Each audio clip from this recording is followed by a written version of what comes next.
सभी खबरों से जुड़ी किसी भी छोटी या बड़ी अपडेट को पाने के लिए सब्सक्राइब करें हमारे चैनल खबरी चौखट को और किसी भी नोटिफिकेशन को पाने के लिए बेल आइकन को दबाना न भूलें, क्योंकि हम रखते हैं चप्पे चप्पे पर नजर।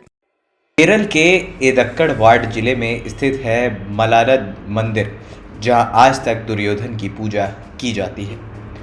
दुर्योधन ने दक्षिण के जंगल की तरफ यात्रा शुरू की और इस स्थान पर पहुंचा। वो इतना थका हुआ था कि उसने पास के घर की मालकिन से पानी मांगा।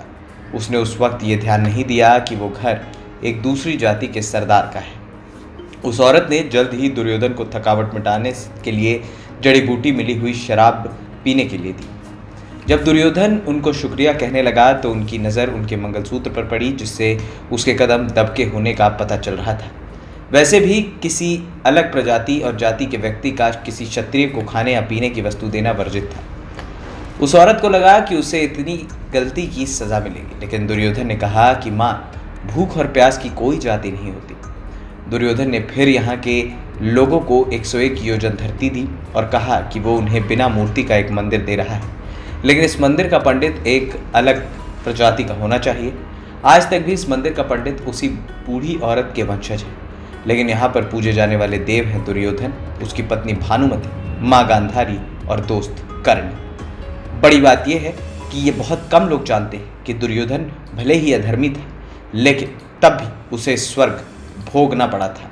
बड़ी बात यह है कि दुर्योधन के सिर्फ इसी कर्म की वजह से उसे नर्क की जगह स्वर्ग मिला था। कुछ देर स्वर्ग के बाद उसे नर्क में जरूर भेज दिया गया, लेकिन उसके कुछ कर्म ऐसे थे जो उसे स्वर्ग की ओर ले जा रहे थे।